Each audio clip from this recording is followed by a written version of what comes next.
Hey nerds, Farmer Jesse here. Welcome to Growers Daily, your daily dose of ecological farming insight. It is Monday, February the 24th, 2025, and today we're going to do a bit of a clay show and talk clay versus sand, plus growing carrots in clay and how I deal with academic paywalls for research papers, which has less to do with clay, but not always. So let's do it.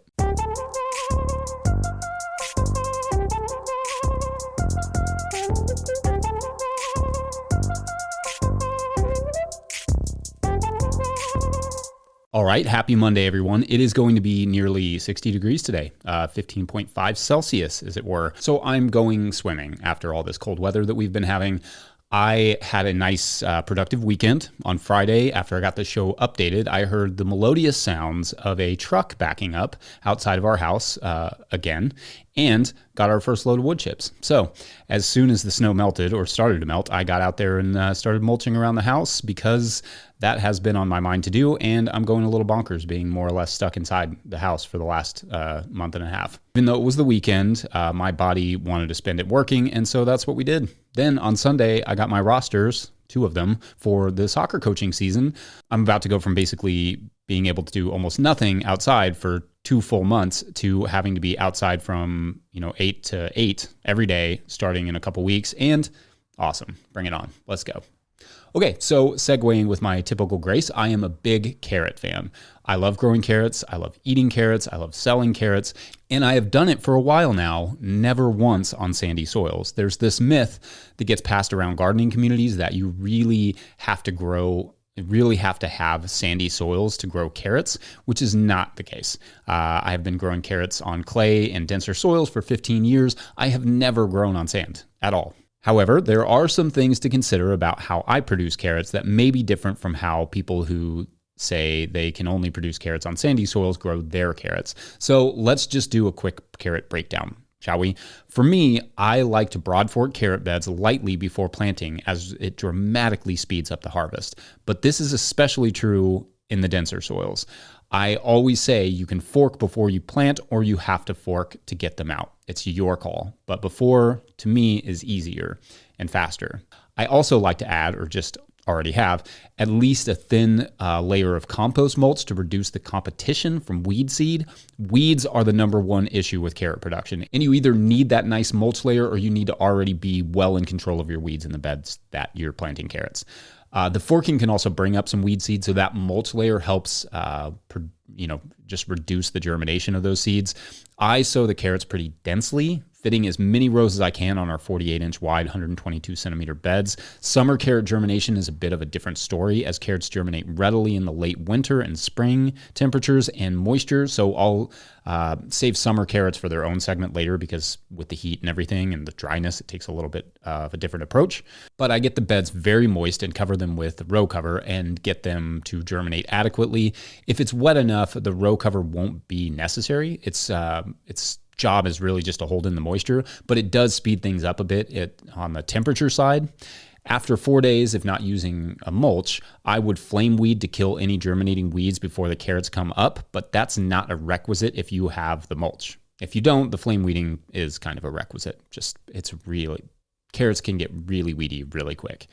Carrot seeds have to stay moist until germination, or they will not germinate, or at least not very well. And carrots can take anywhere from 7 days to multiple weeks, depending on how cold it is.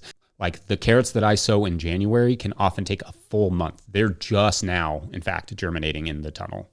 So that's the basics, and I'll give a more detailed rundown soon when I sow my first field carrots in a few weeks. Mid-March is usually my aim here in Kentucky, Zone 6B. Anyway, as you can maybe tell, all of that is the same as usual, normal carrot stuff. Nothing super complicated there. Watch the video I did on carrots a while back for more details if you need them ASAP. Link is in the show notes. And nothing really changes in the growth. One thing that can happen in clay soils is that they can become waterlogged and rot, which is A, why I like the dense planting to better utilize that water, and B, why I recommend a broad forking and preferably raised beds.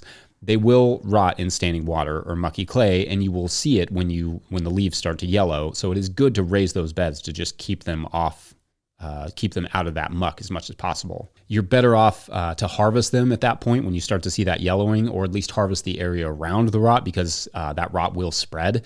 Now, the biggest difference comes in the shape and size of the carrots. Carrots grown in sand tend to be bullet straight and bigger. The picture you see on the seed catalogs, that's not what most clay-grown carrots will look like necessarily. They're, let's say, curvier.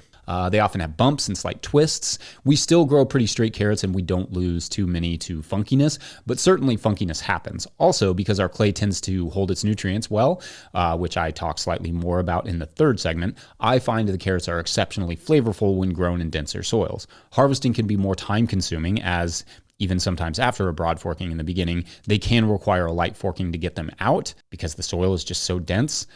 This takes up so much time as to almost render carrots not worth growing though. So really take care to prepare the soil first with good compost, perhaps raising the bed again, and a light forking before planting so you can more easily just pull the crop and shove another one in there. That's a typical bed flip, is literally just pull the carrots, plant another crop. Anyway, you too can grow carrots on clay, and should, so long as it drains. If not, then you have to solve that first. Anyway, let me know your thoughts on clay carrots. We'll take a quick break, and when we come back, we'll break into academia. BRB. Today's episode of Growers Daily is brought to you by Farmhand.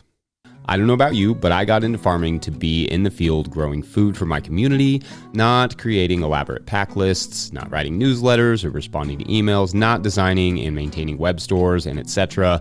And I especially don't enjoy doing those things after an already full and fulfilling day of growing food. Actually, if I spent less time on my phone and behind the computer, that would be great. If only there were a solution for that. Enter Farmhand.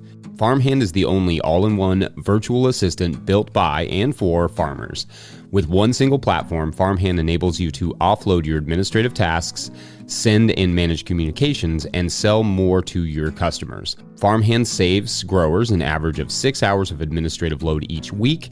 That's 6 hours so you can get back into the field, spend more time with friends or family, or have a life outside of the farm, which is actually a thing. Think about it. What would you do with an extra 6 hours a week? Sign up for a free trial with the link in the show notes, because now is the best time to dial in those systems for the next growing season. Follow the Farmhand link in the show notes to learn more. All right, back to the show. If you, the listener, are enjoying this content, getting even a small amount of value from it, consider supporting our work over at patreon.com/no-till-growers. Well, I will try to get to questions from everywhere that questions come in, but I will always get to your Patreon questions. Now, today's Patreon question comes from Patreon member Jason Nelson, who asks, quote, research question. As an ex-academic, received my master's but dropped from my PhD program halfway through, how do you get access to peer-reviewed journal articles? Since I am not associated with a university, the paywalls to have access to the article is very expensive. I have colleagues that are still in academia. Did I even say that right? Academia.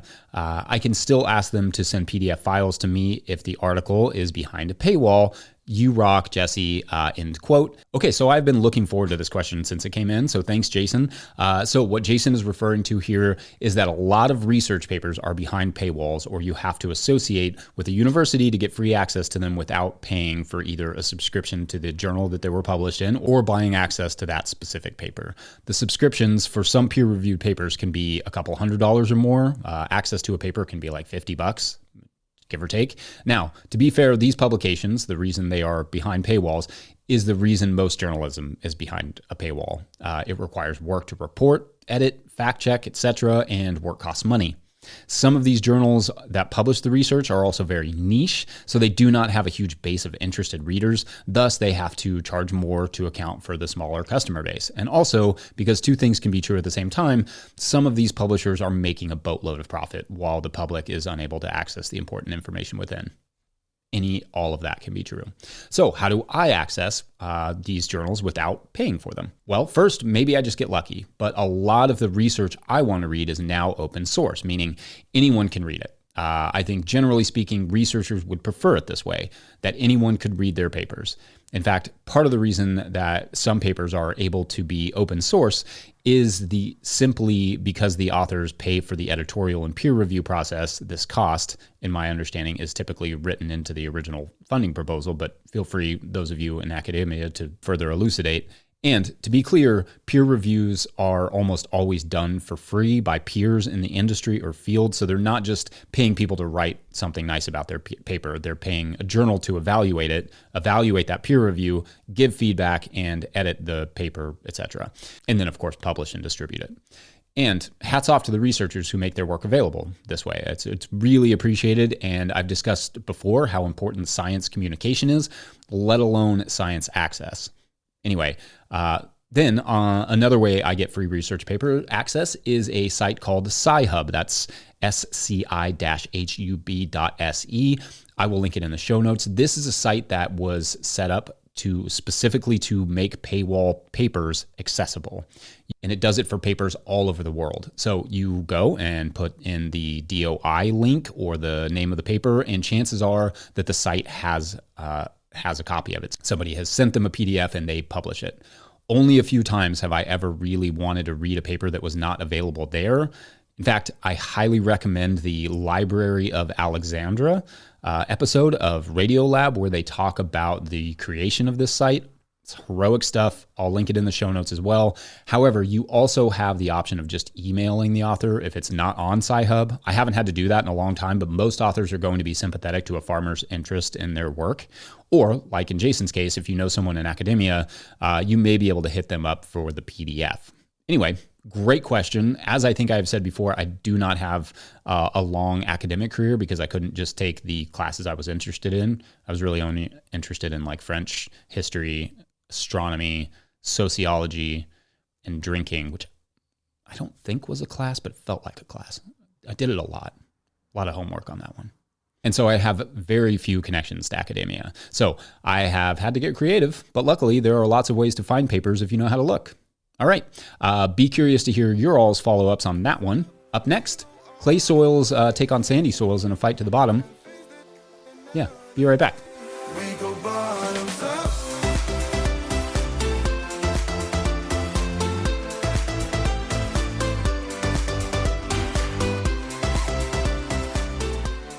Today's episode of Growers Daily is brought to you by GrowSmart. Curious if your soil will be ready for planting this spring? GrowSmart can help you find out with their at-home soil tests. They'll ship it right to your door. Just send it back with your prepaid shipping and you'll have your lab results in just 2 business days.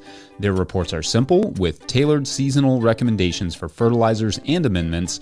Order now at growsmart.com and use the code DAILY for 10% off. That's DAILY. Begin your soil prep now for a great spring with GrowSmart. All right, back to the show. All right, so something that was on my mind after a couple comments last week in regards to the segment I did on raising beds to help with poorly draining clay. Essentially, every time I bring up clay and how hard it is to grow on it, someone will say they'd rather have clay than sand. Our current farm is very much clay soil, and although I have seen a lot of sandy farms and even did a field event on a sandy farm once, I have never had to grow on a completely sandy farm. So I can only talk from what I've heard and what I've read, and not much from what I've experienced firsthand, so take that into consideration. I'm going to guess that most of you have experience with one or the other, and I think we can all pretty much agree, at least for vegetables, we'd all prefer to just have some really nice silty loam to hang out with, but alas. What most of us can afford is one extreme or the others. So which is better or easier? Well, since some of you might not know, sandy soils are considered hard to grow on because they do not retain nutrients very well and they drain rapidly. So water and nutrient management can be tough. For clay soils, they can hold nutrients really well, but they can also hold water for extended periods of time, creating anaerobic pockets and be exceedingly dense for plant roots to penetrate. Then, in the summer or in drier spells, they can become hard to or unworkable. Pottery. Think pottery. Something that is also important to understand about clay is that not all clays are created equal. There are clays that do have a high ability to retain nutrients, a high CEC or cation exchange capacity, and clays that are less than great at that particular job with a low CEC. sometimes called old clays, which I think is kind of an unfair pejorative. They're just really beat up clays. But basically, clay soils, often in subtropical regions, get so weathered they get worn out. Indeed, your climate has as much to say about the quality of your soil as the soil itself. Like a sandy soil in an arid climate can be tough because it does not get the natural moisture required to build that soil organic matter that would make it easier to grow in. Or clay in a dry climate where water is not readily available to the grower can be tough physically, emotionally, compared to clay on farms where the farmer can properly irrigate and build good soil structure. Of course, any soil type can be improved through proper soil management, cover crops, smart compost additions, keeping plants growing year-round and protected from erosion, all the things. However, clay does have a tendency to hold onto the organic matter that you build for longer than sandy soils. So you tell me, especially if you've grown on both, you have to have one extreme or the other. Which would you prefer? Or are you struggling with one extreme right now? Have you managed to change one extreme or the other into something really nice to work with? Let us know. Otherwise, I'm going to wrap it up there. But before we go, I want to give one last shout out to the folks over at Rimmel Greenhouses for making this show possible. Whether you're growing tomatoes for market, flowers in the spring, or vegetables for your family, growing in a high tunnel protected from the weather provides the right environment for a harvest you can count on. Rimmel Greenhouses are strong, durable, and easy to assemble, offering the quality you need to grow productively year-round. The team of experts at Rimmel Greenhouse Systems will be your trusted partners to ensure you get exceptional value from your greenhouse or high tunnel investment. Visit Rimmel.com today or tomorrow or yesterday to get growing. Big thanks to all of our show sponsors. Huge shouts to Willie Breeding for the theme music and to the team at No-Till Growers. Also, shouts to Epidemic Sound for the background music you're hearing now. Awesome. Pick up a copy of the Living Soil Handbook or the Seed Farmer at no-tillgrowers.com to support our work. Big thank you to everyone over at patreon.com/no-tillgrowers, where at a certain level, or if you just bump up from one level to another, you get a shout out in the show. So big shout outs today to Josh Beal. That second L in there, Josh, that's throwing me a little bit. Is it Beal? It's all of them, probably. Kurt Nelson. Thanks for that, Kurt. That's an easy one.